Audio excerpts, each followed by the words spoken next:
காட்டுல காணுக்காகவும் கோரிக்காகவும் அவங்களுக்குன்னு இருந்த ஒரு சொந்தமான வீட்டுல வாழ்ந்து வந்தாங்க. காணுக்காக நல்ல உழைப்பாளி. அந்த காட்டுல இருந்த ஒரு ஃபேக்டரியில வேலை பார்த்துக்கிட்டு இருந்தது. காலுக்காகத்தோட மனைவி கோரிக்காகத்துக்கு தன்னை பத்தியும் தன்னோட குடும்பத்தை பத்தியும் பெருமை பேசுறதுல ஒரு தனி சந்தோஷம். மத்தவங்க கிட்ட பேசுறதுக்கு கொஞ்சம் சந்தர்ப்பம் கிடைச்சாலும் அந்த சமயத்துல தற்பெருமை பேசுறதையே தன்னோட வேலையா வச்சிருந்தது. கோரி, இந்த பணத்தை எடுத்து அலமாரியில பத்திரமா வை. எல்லா செலவும் போவ இந்த மாசம் நான் இவ்வளவு மிச்சம் பண்ணிருக்கேன். காலுஜி, நீங்க இதே மாதிரி மாசம் மாசம் நிறைய பணத்தை மிச்சம் பண்ணினீங்கன்னா இந்த காட்டுல என்ன அடிச்சுக்க வேற பறவையே கிடையாது. என்னோட ஆசை என்ன தெரியுமா? இந்த காட்டுலயே எல்லாரையும் விட நான் தான் பணக்கார பறவையா இருக்கணும். கோரி, நாம மாசம் மாசம் இவ்வளவு பணம் சேர்த்து வைக்கிற விஷயம் வேற யாருக்கும் தெரியக்கூடாது. இந்த விஷயம் எல்லாம் நம்ம 2 பேருக்குள்ளதான் ரகசியமா இருக்கணும். காலுஜி, இந்த விஷயத்தையெல்லாம் மத்தவங்க கிட்ட சொல்றதுக்கு எனக்கு என்ன பைத்தியமா பிடிச்சிருக்கு? இந்த விஷயத்தையெல்லாம் நான் யார்கிட்டயாவது சொல்லுவேனா?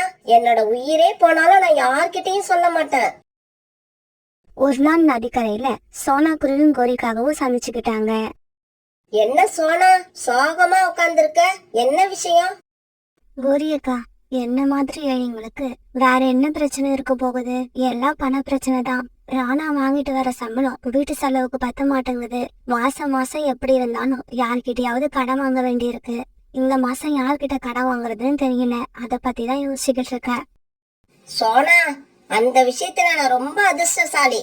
மாசம் மாசம் வீட்டு செலவுக்கு போக நிறைய பணத்தை நாங்க சேமிச்சு வைக்கிறோம். நேத்து கூட காலேஜி ஒரு பை நிறைய பணத்தை கொடுத்து என்ன பத்திரமா வைக்க சொன்னாரு. அந்த பணத்தை எண்ணி முடிக்கவே எனக்கு ராத்திரி 1 மணி ஆயிடுச்சு. பணம் இல்லாம நீ கஷ்டப்படுற, ஆனா என்ன பாரு, மாசம் மாசம் பணத்தை எண்ணி வைக்கிறதே எனக்கு பெரிய வேலையா இருக்கு. கோரியக்கா, எனக்கு தெரிஞ்சு நம்ம காட்டுல யாருமே உங்களை மாதிரி இல்லைன்னு நினைக்கிறேன். எனக்கு தெரிஞ்ச வரைக்கும் நீங்க தான் நம்ம காட்டுலயே பணக்கார பறவையா இருக்கீங்க. ஆமா ஆமா, நீ சொல்றது ஒரு வகையில உண்மைதான். ஏற்கனவே ஒரு தங்க நெக்லஸ் நான் கழுத்துல போட்டு இருக்கனா, அடுத்த மாசம் எனக்கு வேற டிசைன்ல ஒரு நெக்லஸ் வேணும்னு கேட்டிருக்க. அப்படியா? நீங்க கேட்டா காலண்ண உடனே வாங்கி கொடுத்துருவாரா? நான் கேட்ட மாதிரி வாங்கி குடுக்கலன்னு வச்சுக்க, நான் 2 நாள் காலேஜ் கிட்ட பேசாம இருந்தா போதும், 3ஆவது நாள் தன்னால வாங்கிட்டு வந்துருவாரு. நீயும் அந்த மாதிரி உங்க வீட்டுக்காரர்கிட்ட பேசாம இரு, கேட்டதெல்லாம் கிடைக்கும். நான் அப்படி பேசாம இருந்தேன்னா ரொம்ப நல்லதா போச்சுன்னு ராணாஜி என்கிட்ட கடைசி வரைக்கும் பேசாமலேயே இருந்துருவாரு. சோனா, அப்புறம் ஒரு முக்கியமான விஷயம். இந்த விஷயத்தையெல்லாம் வேற யார்கிட்டயும் சொல்லாத, உன்னோட மனசுக்குள்ளேயே வச்சுக்க. ஏன்னா மத்தவங்க கிட்ட என்ன பத்தி நானே தற்பெருமை பேசுறது எனக்கு பிடிக்காத விஷயம். இப்படி சொன்ன கோரிக்காகும் பிறகு அந்த அறிவு கடந்து போயிடுச்சு. கடவுளை, எனக்கு அடுத்த ஜென்மத்திலேயாவது கோரியக்கா மாதிரி ஒரு நிம்மதியான வாழ்க்கை கிடைக்கணும். ரீட்டா, இன்னும் கொஞ்ச நாள்ல நாங்க புது வீடு கட்ட போறோம். என்னது, புது வீடு கட்ட போறீங்களா?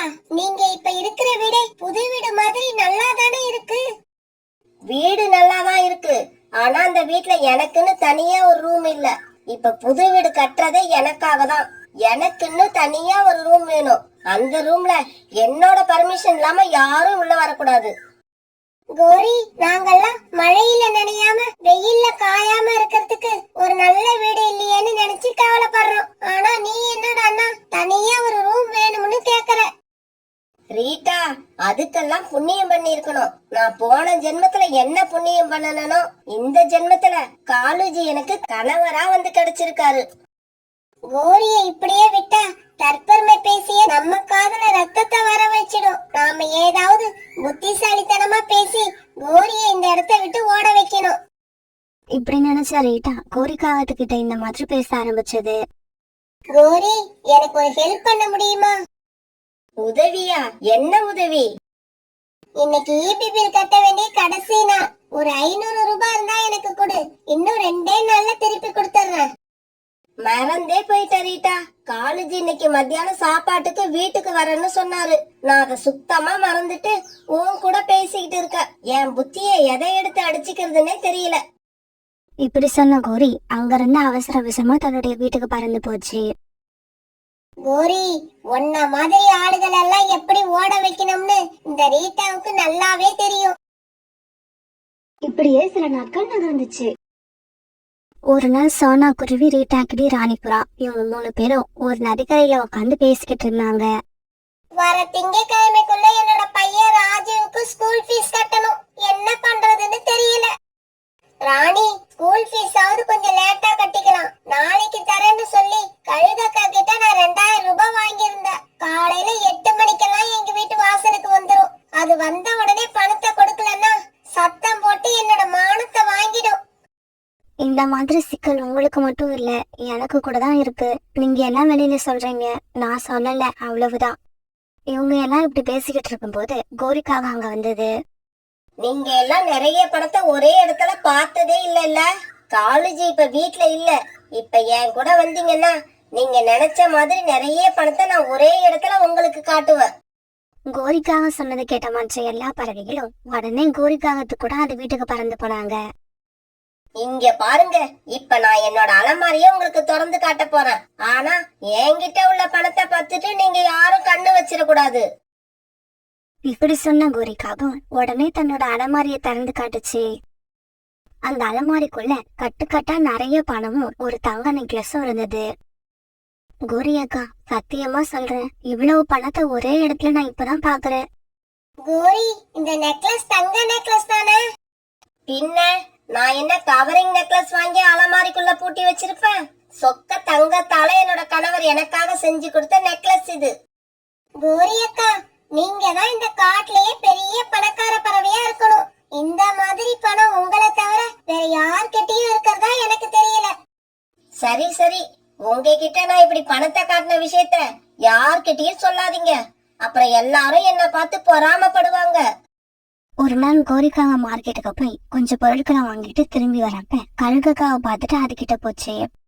என்ன கோரி, எங்க போயிட்டு வர? ஆமா, இந்த பையில என்ன இருக்கு? கழுகக்கா, நான் வீட்டுக்கு தேவையான மளிகை ஜாமான்களை மார்க்கெட்டுக்கு போய் வாங்கிக்கிட்டு வரேன். இப்படி பதில் சொன்ன கோரிக்காகவும் கழுகக்கா வச்சிருந்த ஒரு பேக பார்த்தது. கழுகக்கா, என்ன இவ்வளவு பெரிய பேக் வச்சிருக்கீங்க? அதுக்குள்ள என்ன இருக்கு? ஒரு பறவைக்கு வட்டிக்கு பணம் கொடுத்திருந்தேன். அந்த பறவை இன்னைக்கு வட்டியும் முதலுமா சேர்த்து 3 லட்சம் ரூபாய் திருப்பி கொடுத்துருச்சு. அத வாங்கிக்கிட்டு வீட்டுக்கு போறேன். அப்படியா? இந்த பேக்ல 3 லட்சம் ரூபாய் இருக்கா? ஆமா, இதுல 3 லட்சம் ரூபாய் இருக்கு. இந்த பணம் எல்லாம் எனக்கு சர்வ சாதாரணம். ஆனா ஒன்ன மாதிரி பறவைகள் எல்லாம் இத ரொம்ப ஆச்சரியமா பாப்பீங்க. கழுகக்கா, உங்ககிட்ட நிறைய பணம் இருக்கு, அது எனக்கும் தெரியும். ஆனா அதே சமயம் என்னையும் ரொம்ப சாதாரணமா எடை போட்டுடாதீங்க. உங்ககிட்ட இருக்கிற பணத்தை விட அதிகமாவே என்கிட்டயும் இருக்கு. வேணும்னா நீங்க ஃப்ரீயா இருக்கிறப்ப எங்க வீட்டுக்கு வாங்க, என்னோட அலமாரிய திறந்து காட்டுறேன். கோரியோட மதிப்பு என்னன்னு உங்களுக்கு அப்பதான் தெரியும். அப்படியா கோரி, நீயும் நிறைய பணம் சேர்த்து வச்சிருப்பன்னு நான் எதிர்பார்க்கவே இல்ல. வர வாரம் எனக்கு சந்தர்ப்பம் கிடைக்கிறப்ப ஒரு தடவை உங்க வீட்டுக்கு வாரேன். இப்படி சொல்லிட்டு கழுகக்கா தன்னோட வீட்டுக்கு பறந்து போக கோரிக்காவும் மல்லிகை பொருட்கள் எடுத்துக்கிட்டு தன்னோட வீட்டுக்கு திரும்பி வந்தது. கழுகக்காவும் கோரியக்காவும் பேசுனது எல்லாம் பக்கத்து மரத்துல உட்கார்ந்திருந்த ஒரு ஆண்டு கேட்டுக்கிட்டே இருந்தது. கோரி, உன்னோட வீட்டு அலமாரிக்குள்ள நிறைய பணம் இருக்கும்னு கழுகக்கா எதிர்பார்த்துச்சோ இல்லையோ, ஆனா சத்தியமா நான் எதிர்பார்க்கல. வாரேன், இன்னைக்கு ராத்திரியே வாரேன். நீ சொன்னது உண்மையா இல்லையான்னு நானே வந்து செக் பண்றேன். அன்னைக்கு வேலை முடிஞ்சதுக்கு அப்புறம் காலுக்காக ராத்திரி வீட்டுக்கு வந்தது. கோரி, நேத்து ராத்திரி நம்ம வீட்டுல இருந்த பணம் எல்லாம் திருட்டு போற மாதிரி நான் ஒரு கெட்ட கனவு கண்டேன். அந்த கனவு வந்ததுல இருந்து எனக்கு ரொம்ப பயமா இருக்கு. காலுஜி, நீங்க என்ன சின்ன குழந்தை மாதிரி பயப்படுறீங்க? நம்ம கிட்ட பணம் இருக்கிற விஷயம் உங்களையும் என்னையும் தவிர வேற யாருக்கும் தெரியாது. நான் யார்கிட்டயும் சொல்லவும் இல்ல. அப்படி இருக்கிறப்ப நீங்க ஏன் அத நினைச்சு கவலைப்படுறீங்க? பிறகு காலுக்காகவும் கோரிக்காகவும் இரவு உணவை சாப்பிட்டு முடிச்சுட்டு தங்களோட கூட்டுல படுத்து தூங்க ஆரம்பிச்சாங்க. பிறகு கொஞ்ச நேரம் கழிச்சு அந்த திருட்டா அந்த காவங்களோட வீட்டுக்குள்ள பறந்து வந்துச்சு. இப்படி வந்த அந்த ஆந்தை காலுக்காக வீட்டுல இருந்த அலமாரிய திறந்து பார்த்தது. அந்த அலமாரி பூரா நிறைய பணமும் ஒரு தங்க நெக்லஸும் இருந்தது. உண்மைதான், இந்த காகம் சொன்னது உண்மைதான். காகம் சொன்ன மாதிரி பணம் மட்டும் இல்ல, ஒரு தங்க நெக்லஸும் இருக்கு. இப்படி சொன்ன ஆந்தை பிறகு ஒரு சாக்கு பையன் எடுத்து அங்க இருந்த பணம் நெக்லஸ் எல்லாத்தையும் அதுக்குள்ள போட்டு கட்டி எடுத்துக்கிச்சு. பிறகு அந்த மூட்டையை தூக்கிக்கிட்டு திருட்டு அந்த காலுக்காகத்தோட வீட்டை விட்டு பறந்து போயிடுச்சு. மறுநாள் பொழுது விடிஞ்சிச்சு. காலையில கண் முழிச்ச கோரிக்காவும் திறந்து கிடக்குற அலமாரிய பார்த்துட்டு தன்னுடைய கணவர் காலுக்காகத்தை எழுப்ப ஆரம்பிச்சது. காலுஜி எழுந்திருங்க, சீக்கிரமா எழுந்திருங்க. நாம மோசம் போயிட்டோம். நம்ம கிட்ட இருந்த எல்லா பணமும் திருட்டு போயிடுச்சு. பணம் மட்டும் இல்ல, அலமாரியில வச்சிருந்த என்னோட தங்க நெக்லஸையும் காணோம். இது எப்படி நடந்திருக்கும்? நம்ம கிட்ட இவ்வளவு பணம் இருக்கிறது யாருக்குமே தெரியாதே. கோரி, கண்டிப்பா நீ யாருக்கிட்டயோ சொல்லி இருக்க, இல்லன்னா நம்ம பணம் திருட்டு போக வாய்ப்பே இல்ல. காலுஜி, என் மேல நம்பிக்கை வைங்க. நான் யார்கிட்டயும் சொல்லவே இல்ல. ஒரே ஒரு நாள் சோனா குருவி கிட்ட சொன்னேன். அப்புறம் ஒரே ஒரு நாள் ரீட்டா கிளி கிட்ட சொன்னேன். அதுக்கப்புறம் ஒரே ஒரு நாள் ராணிபுரா கிட்ட மட்டும் தான் சொன்னேன். கோரிக்காக சொன்னதையெல்லாம் கேட்ட காலுக்காகவும் தன்னோட தலையில கைய வச்சுக்கிட்டு உட்கார்ந்துருச்சு. கோரி, இன்னைக்கு ஈபி பில் கட்ட வேண்டிய கடைசி நாள். இன்னைக்கும் கட்டலன்னா ஃபீஸ புடுங்கிக்கிட்டு போயிடுவாங்க. போ, யாருக்கிட்டயாவது போய் கடனை வாங்கி ஈபி பில்ல கட்டிட்டு வா. பிறகு கோரிக்காக அழுதுகிட்டே வீட்டை விட்டு வெளியில பறந்து போச்சு. சோனா சோனா, நேத்து ராத்திரி என்னோட வீட்ல இந்த பணம், என்னோட நெக்லஸ் எல்லாம் திருட்டு போயிடுச்சு. இந்த காட்டுலயே பணக்கார பறவையா இருந்தனா இப்ப இந்த காட்டுலயே ஏழை பறவையா மாறிட்டேன். எந்த படுபாவையோ என் வீட்ல பணம் இருக்கிறத தெரிஞ்சுக்கிட்டு எல்லா பணத்தையும் திருடிக்கிட்டு போயிட்டான். அடப்பாவமே கோரியக்கா, உங்க நிலைமைய நினைச்சா ரொம்ப பாவமா இருக்கு. இருந்தாலும் நீங்க செஞ்சது எல்லாம் ரொம்ப தப்பு. பாக்குற பறவைகள் எல்லார்கிட்டயும் எங்க கிட்ட இவ்வளவு பணம் இருக்கு, எங்க கிட்ட அவ்வளவு பணம் இருக்குன்னு சொல்லிக்கிட்டே இருந்தீங்க. நீங்க மட்டும் அப்படி தற்பெருமை பேசாம இருந்திருந்தா உங்களோட பணம் உங்ககிட்டயே இருந்திருக்கும். சோனா, நடந்தது என்னவோ நடந்து முடிஞ்சிடுச்சு. இப்ப எனக்கு அவசரமா 500 ரூபாய் பணம் வேணும். கோரியக்கா, என்கிட்ட அவ்வளவு பணம் இல்ல, வேணும்னா ரீட்டா கிட்ட போய் கேட்டு பாருங்க. உடனே கோரிக்கா ரீட்டா வீட்டை நோக்கி பறந்து போச்சு. ரீட்டா, நான் சொல்றத நம்பு. நேத்து ராத்திரி என்கிட்ட இருந்த பணம், நெக்லஸ் எல்லாமே திருட்டு போயிடுச்சு. இன்னைக்கு ஈபி பில் கட்டலன்னா இன்னைக்கு ராத்திரியே எங்க வீட்ல கரண்ட கட் பண்ணிடுவாங்க. அதனால ஒரு 500 ரூபாய் இருந்தா கொடு. அடுத்த மாசம் சம்பளம் வாங்கின உடனே அந்த பணத்தை திருப்பி கொடுத்துறேன். கோரி, ஒரு முக்கியமான விஷயத்த மறந்துட்டு உன்கிட்ட பேசிக்கிட்டு இருக்க. ஏதோ ஃபங்க்ஷனுக்கு போறதுக்காக ராக்கி ஒரு சட்டையை அயன் பண்ணி வைக்க சொன்னாரு. ஆனா பாருங்க, நான் அதை சுத்தமா மறந்துட்டேன். இப்ப நான் போய் அயன் பண்ணி வைக்கலன்னா எங்க வீட்ல இதுக்காக ஒரு பெரிய சண்டையே நடக்கும். இப்படி சொன்ன ரீட்டா கிளி அங்க இருந்து பறந்து போயிடுச்சு. நம்ம கிட்ட பணம் இருந்தப்ப நாம மத்தவங்க கிட்ட நடந்துகிட்ட விதம் ரொம்ப தப்புன்னு கோரிக்காகத்துக்கு இப்பதான் புரிஞ்சுது. சோனா குருவி தன்னோட 2 குழந்தைங்களையும் சின்ன வயசுல இருந்தே தன்ன மாதிரியே நேர்மையாவும் ஒழுக்கமாவும் வளர்த்து வந்துச்சு. அவங்களுக்கு நல்ல பழக்க வழக்கங்களையும் கத்து கொடுத்திருந்தது. இங்க பாருங்க பசங்களா, கெட்ட பேர் எடுக்கிறது ரொம்ப ஈஸி, ஒரு நிமிஷத்துல எடுத்துடலாம். ஆனா எல்லார்கிட்டயும் நல்ல பேர் வாங்குறது ரொம்பவும் கஷ்டம். இது கஷ்டங்கிறதால நீங்க நல்ல பேர் எடுக்க முயற்சி பண்ணாம இருந்துடக்கூடாது. ஏன்னா நம்ம ஒரு அறிவாளியா இல்லாம போகலாம், அது தப்பு இல்ல. ஒரு பணக்கார பறவையா இல்லாம போகலாம், அதுவும் தப்பு இல்ல. ஆனா நம்ம மனசுல மத்தவங்களுக்கு எடுக்கிற தீய எண்ணம் இல்லாத நல்ல எண்ணம் கொண்ட பறவையா வாழறதா ரொம்ப முக்கியம். அம்மா, நீங்க சொல்றது எல்லாத்தையுமே நான் எப்பவும் மனசுல ஞாபகம் வச்சிருப்பேன். ஆனா குக்கு அப்படி இல்ல. நீங்க பெரியவங்களுக்கு மரியாதை கொடுக்கணும்னு எத்தனை தடவை சொல்லிருக்கீங்க. ஆனா குக்கு என்னோட பேச்ச மதிக்கிறதே இல்ல. அதுவும் இல்லாம நான் சாப்பிட்டுட்டு இருக்க பொருளை என்கிட்ட இருந்து பிடுங்கி அவன் சாப்பிடுறான். குக்கு, பியூட்டி சொல்றதெல்லாம் உண்மையா? நீ அப்படியா நடந்துக்கிற? அம்மா, தெரியாம பண்ணிட்டேம்மா. இதுக்கப்புறம் அப்படி நடந்துக்க மாட்டேன். என்ன மன்னிச்சுக்கங்க அம்மா. குக்கு, செஞ்ச தப்ப உணர்ந்து நீ மன்னிப்பு கேக்குறனா அது என்கிட்ட கேட்க கூடாது, உங்க அக்கா கிட்ட தான் கேட்கணும். அக்கா, என்ன மன்னிச்சுக்க. இதுக்கப்புறம் உன்னோட மனசு கஷ்டப்படுற மாதிரி நான் நடந்துக்கவே மாட்டேன். நீ சொன்ன பேச்ச நான் கேட்பேன். நீ வச்சிருக்கிற எந்த பொருளும் எனக்கு கிடைக்கணும்னு நினைக்கவே மாட்டேன். குக்கு, நீ பேசுறதெல்லாம் கேட்கும்போது எனக்கு ரொம்ப சந்தோஷமா இருக்கு. சரி வா, நாம உணவு தேட வெளியில போவோம். இப்படி சொன்ன பியூட்டி பிறகு குக்குவை போட்டுக்கிட்டு உணவு தேட வெளியில போயிடுச்சு. சோனா குருவி தன்னோட குழந்தைங்களுக்கு இப்படி நல்ல பழக்க வழக்கங்களை சொல்லி புரிய வச்சுக்கிட்டு இருக்க இதே சமயத்துல கோரிக்காவும் தன்னோட பையன் ஜாக்குவுக்கு தீய பழக்கங்களை கத்து கொடுத்துக்கிட்டு இருந்தது. அம்மா அம்மா, எனக்கு பசிக்குது, சாப்பிட ஏதாவது கொடுங்க. நான் சீக்கிரமா சாப்பிட்டுட்டு என்னோட நண்பர்கள் கூட விளையாட போகணும். ஜக்கு, நீ என்ன சின்ன குழந்தையா? உனக்கு உணவு தேடி எடுத்துக்கிட்டு வந்து உன்னோட வாயில ஊட்டி விடுறதுக்கு. நீ இப்ப பெரியவன் ஆயிட்ட.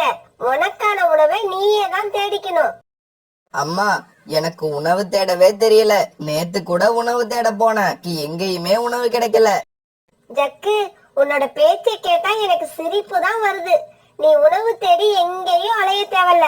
ஒன்ன மாதிரி சின்ன வயசு பறவைகள் எங்கேயாவது பழங்களையோ தானியங்களையோ வச்சு சாப்பிட்டுக்கிட்டு இருந்தா அத அவங்க கிட்ட இருந்து நீ பிடுங்கி சாப்பிட கத்துக்கணும்.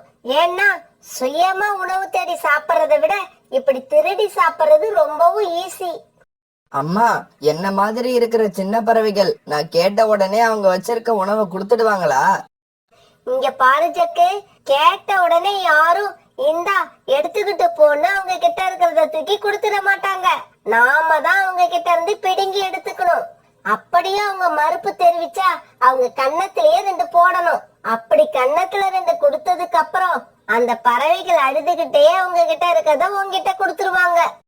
சரிம்மா, நீங்க சொன்னபடியே செய்யறேன். ஜக்கு, இன்னொரு முக்கியமான விஷயம், நீ இப்படி பண்றதெல்லாம் உன்ன மாதிரி வயசு உள்ள பறவைகள் கிட்ட மட்டும்தான் பண்ணணும். உன்னை விட பெரிய வலிமையான பறவைகள் கிட்ட இந்த மாதிரி மோதக்கூடாது. தன்னோட அம்மா சொன்ன அறிவுரை எல்லாம் உன்னிப்பா கேட்டுக்கிட்ட ஜக்கு பிறகு வெளியில கிளம்பி போனான்.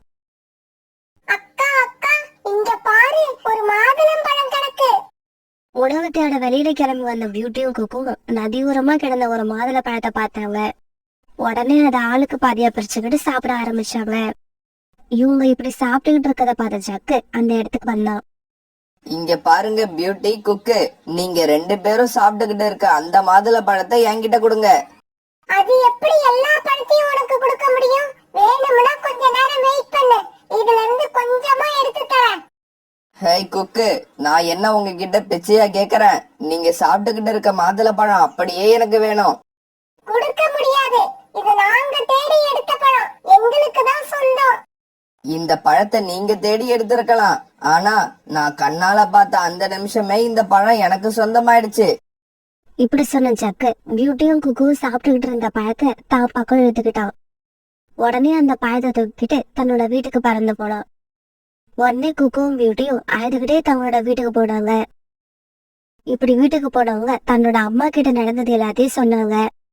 அம்மா, அந்த பழத்துல நான் கொஞ்சம் தாமா சாப்பிட்டேன், அதுக்குள்ள எங்க இருந்தோ வந்த ஜக்கு அந்த பழத்தை புடுங்கிக்கிட்டு போயிட்டான். பசங்களா அழாதீங்க, இதோ நான் இப்பவே கோரி அக்கா கிட்ட போய் ஜக்குவை பத்தி கம்ப்ளைண்ட் பண்ணிட்டு வந்துடுறேன். இப்படி சொன்ன குருவி உடனே கோரிக்காக வீட்டுல வந்து பறந்து போச்சு. கோரி அக்கா கொஞ்சம் சீக்கிரம் வெளியில வாங்க. என்ன சோனா, எதுக்கு சீக்கிரமா கூப்பிட்ட? ஏதாவது சாப்பிடறதுக்கு எடுத்துட்டு வந்திருக்கியா? அம்மாவும் பையனும் ஒரே மாதிரி தான் இருக்கீங்க. கோரி அக்கா, உங்க பையன் ஜக்கு என்னோட பசங்க சாப்பிட்டுக்கிட்டு இருந்த மாதுளம் பழத்தை அவங்க கிட்ட இருந்து பிடுங்கிட்டு வந்துட்டான். சோனா, இதெல்லாம் ஒரு விஷயம்னு இத போய் என்கிட்ட சொல்ல வந்திருக்கியா? சின்ன குழந்தைங்க அப்படிதான் இருப்பாங்க. இன்னைக்கு அடிச்சுப்பாங்க, நாளைக்கு ஒன்னா சேர்ந்துப்பாங்க. இதையெல்லாம் பெரியவங்களான நாம கண்டுக்க கூடாது. கோரி அக்கா, குழந்தை விஷயத்துல பெரியவங்க தலையிடக்கூடாதுங்கிறது எனக்கும் தெரியும். ஆனா இது அந்த மாதிரி விஷயம் இல்ல. என் குழந்தைங்க சாப்பிட்டுட்டு இருந்த மாதுளம் பழத்தை வலுக்கட்டாயமா அவங்க கிட்ட இருந்து பிடுங்கி கொண்டு வந்திருக்கான் உங்க பையன். கோரி அக்கா, நான் உங்களோட பையனோட நல்லதுக்காக தான் சொல்றேன். தயவு செய்து ஜக்குவுக்கு மற்ற பறவைங்க கிட்ட எப்படி நடந்துக்கணும், எப்படி நடக்க கூடாதுன்னு கொஞ்சம் சொல்லி வைங்க. சோனா, என் பையனுக்கு நல்லது கெட்டது எல்லாம் தெரியும். நீ ஒன்னும் சொல்லி கொடுக்க தேவையில்லை. வெட்டி பேச்சு பேசி என்னோட நேரத்தை வீணாக்காம இங்க இருந்து கிளம்பு. எனக்கு நிறைய வேலை இருக்கு. இப்படி சொல்லிட்டு கோரிக்காவை தன்னோட வீட்டுக்குள்ள போய் கதவை சாத்திக்கிச்சு. பிறகு என்ன பண்றதுன்னு தெரியாத சோனா குருவி தன்னோட வீட்டுக்கு வந்துச்சு. பசங்களா, இதுக்கப்புறம் நீங்க அந்த ஜக்கு கூட எந்த பேச்சும் வச்சுக்காதீங்க. உங்களுக்கு ஏதாவது உணவு கிடைச்சா கூட அதை வெளியில வச்சு சாப்பிடாதீங்க. அந்த உணவை எடுத்துட்டு வந்து வீட்டுல வச்சு சாப்பிடுங்க. ஜக்குவோட அம்மா கிட்ட சொன்னா அவனை கண்டிப்பாங்கன்னு நினைச்சு அவங்க வீட்டுக்கு போன. ஆனா அவங்க அம்மா ஜக்குவை விட மோசமான நிலைமையில இருக்காங்க. அம்மா, நீங்க அத நினைச்சு கவலைப்படாதீங்க. நீங்க சொன்னபடியே நாங்க நடந்துக்கிறோம். ஜக்கு செய்யறது தப்புன்னு எடுத்து சொல்ல அவங்க வீட்டுல யாரும் இல்லாதால அவன் தொடர்ந்து இப்படியே செஞ்சுக்கிட்டு இருந்தான். சின்ன பறவைகள் எங்க எந்த உணவை சாப்பிட்டுக்கிட்டு இருந்தாலும் அதை அவங்க கிட்ட இருந்து வலுக்கட்டாயமா பிடுங்கி எடுத்துட்டு போனோம். அப்படியே அவங்க கொடுக்க மட்டும் அவங்களை அடிக்கவும் செஞ்சான். இப்படியே சில நாட்கள் நகர்ந்துச்சு. ஒரு நாள் உணவு தேட போன பியூட்டியும் அவங்களுக்கு கிடைச்ச கொஞ்சம் தானியங்களை எடுத்துக்கிட்டு நதிக்கரைக்கு வந்தாங்க. இப்படி நதிக்கரைக்கு வந்தவங்க அவங்களோட நண்பன் ஜம்ஜமோட குழந்தை ஜமாவை எதிர்பார்த்து உட்கார்ந்து இருந்தாங்க. குக்கு, என்ன இது? இன்னும் ஜமாவ காணோம். அவன் வருவானா இல்லையா? அக்கா, அவன் கண்டிப்பா வருவான். நமக்கு ஏதாவது சாப்பிட எடுத்துக்கிட்டு வரேன்னு சொல்லியிருக்கான். இப்படி இவங்க ரொம்ப நேரம் எதிர்பார்த்து உட்கார்ந்துருந்தோம். ஜமா வரவே இல்ல. அந்த சமயத்துல ஜக்கு தான் அங்க வந்தான்.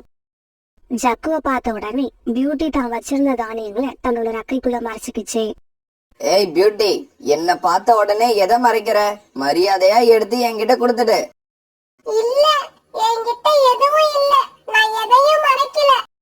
நீ பொய் சொல்ற. என்ன பார்த்த உடனே நீ உன் ரெக்கைக்குள்ள எதையோ மறைச்சு வச்ச. உடனே பியூட்டி எதுவும் பேசாம தன்னுடைய ரக்கைக்குள்ள இருந்த தானியங்களை வெளியில எடுத்து ஜக்கு கிட்ட கொடுத்தது. போயும் இந்த தானியங்களை தான் மறைச்சு வச்சியா? இந்த தானியங்களை நீயே கொடுத்தா கூட நான் வாங்க மாட்டேன். எனக்கு இந்த காஞ்ச தானியங்கள் பிடிக்கவே பிடிக்காது. இனிப்பான பழங்கள் மட்டும்தான் பிடிக்கும். ஜக்கு இப்படி பேசிக்கிட்டு இருக்கப்ப ஜமா தன்னோட நண்பர்களோட சேர்ந்து சாப்பிடறதுக்காக 3 மாம்பழங்களை எடுத்துக்கிட்டு அங்க வந்தான். ஜமா இப்படி 3 மாம்பழங்களை எடுத்துட்டு வந்ததை பார்த்த ஜக்குவுக்கு சந்தோஷம் வந்துருச்சு. ஜமா, நான் பசியில இருக்கிறேன்னு உனக்கு எப்படி தெரியும்?